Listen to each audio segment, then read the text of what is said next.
I see you there, staring at your phone again. Nothing. Not a message, not a sign. And yeah, you know exactly what you're waiting for. That call, that text, that small flicker that says maybe she's thinking about you. If this is you sitting on the edge of hope and frustration, wondering what went wrong, wondering if it's ever going to make sense, I get it. You replay the moments in your head, the words she said, the silence that followed. Maybe she hurt you. Maybe she walked away without a care. And still you check your phone again and again. There's that tight knot in your chest when her name pops up in your mind, and you ask yourself, why now? Why after all this time? You try to push it down. You tell yourself you're done, but something keeps pulling you back. Maybe this hits closer than you expected. The quiet nights, the coffee you drink alone, scrolling through memories you don't want to admit you're clinging to. The empty room, the echoes of her laughter that feel like a ghost in your apartment. And you wonder, is it worth it? Is it her? Or is it you holding on to something that maybe never was yours to keep? You've tried to move on. You've tried to distract yourself. But then something happens. A feeling you can't explain. A pull. A memory that hits too sharp. And suddenly you realize there's a reason she comes back. A reason it's not random. And you start asking yourself, what is that reason? What is the one truth nobody's telling you that could change everything you thought you knew about her and about yourself? Listen, most guys get this all wrong. They think if she hurt you once, she's done, finished, gone for good. That's the story you've been told. But it's not that simple, not even close. I remember a friend of mine, he was obsessed with proving he didn't care. Every text ignored, every call left unanswered. He acted like it was nothing. And what happened? She noticed. She always notices. Not because he chased her back, not because he begged, but because he stopped chasing. Here's the thing most men miss. Presence beats pressure. Quiet confidence beats panic. The mistake we make is thinking our value comes from proving her wrong or getting her back. It doesn't. Your value, your real weight, it's in how steady you are when she's gone. Think about that one night you stayed home instead of sending another desperate message. The TV playing quietly. The city outside moving on without you.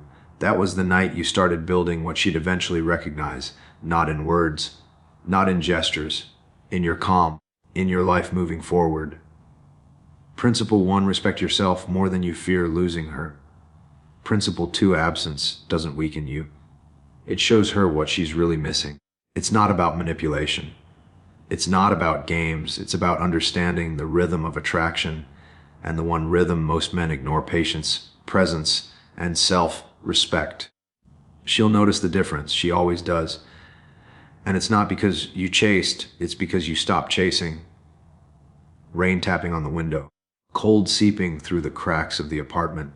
You're sitting on the edge of the bed, phone face down, pretending it doesn't matter. But it does. It always does. She walks into your mind uninvited.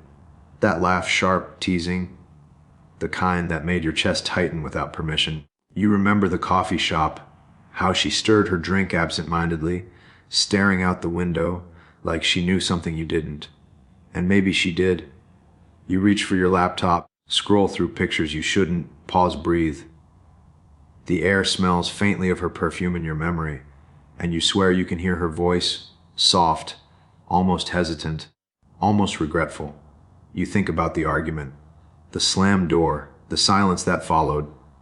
You tell yourself you've moved on, but your hand trembles slightly when her name pops up in your mind again. And you remember, she came back once before, and you wonder, would she ever again? The phone buzzes. Not her. You exhale. A long, shaky breath. You close your eyes. Remember how steady you felt that one night alone, doing nothing, being nothing, yet somehow finally present in your own skin. Something shifts. Not a feeling you can name. A quiet understanding that maybe this isn't about her. Not really. It's about what you let yourself feel when she's gone, and the spaces you claim in her absence. That's what calls her back.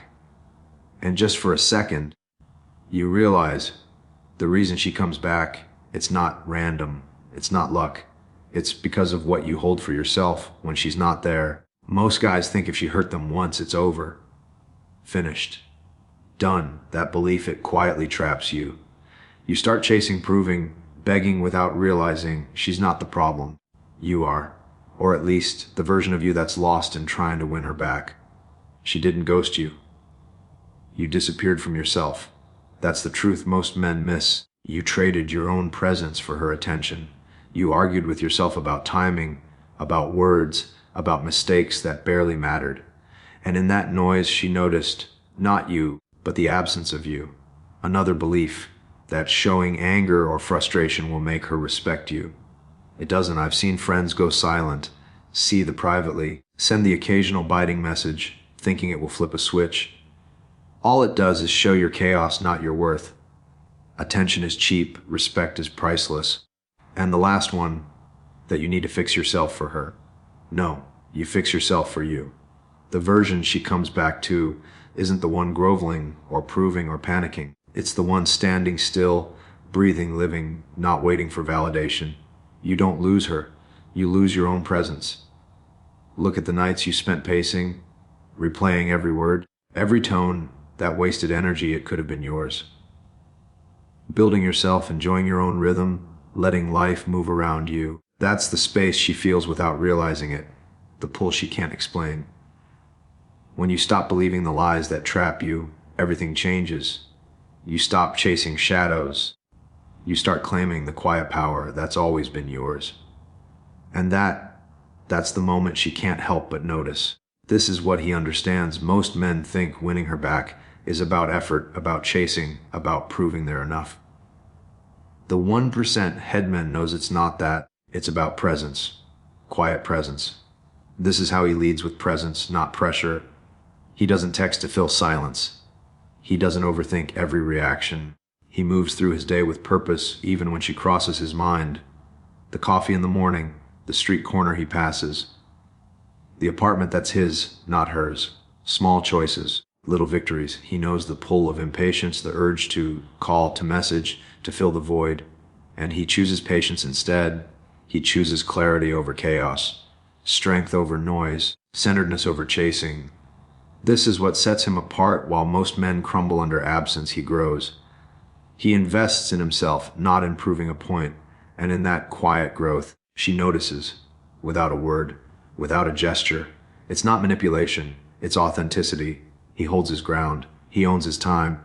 He feels the sting, the frustration, the doubt. But he doesn't surrender to it. He doesn't need to.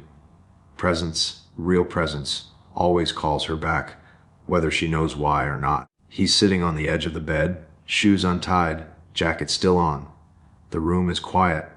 Only the hum of the heater, the soft flicker of a streetlight through the blinds. He remembers the fight, the slammed door, the way he begged himself to stay calm, to be enough. And then, a flash. Him laughing on a sidewalk months ago, the rain soaking his jacket, her hand slipping into his, that warmth, that weight, and suddenly it hits. He was alive then, not desperate, not small, just himself. A thought slices through. Why am I breaking myself for someone who left? Why am I shrinking in the spaces I own? He exhales long, slow. The air tastes like freedom, like honesty. He leans back, shoulders heavy and light at the same time, and he feels it, the quiet pulse of his own worth, not hers, his, right here, right now. A line whispers in his mind, soft but sharp, I don't need to chase to be enough. And somewhere in that stillness, he knows it. The pull she feels when she comes back, it's not because he runs after her. It's because he stopped running. The rain stops. The city hums softly outside. He leans back, breath steady now. The knot in his chest eases, not gone, but quiet.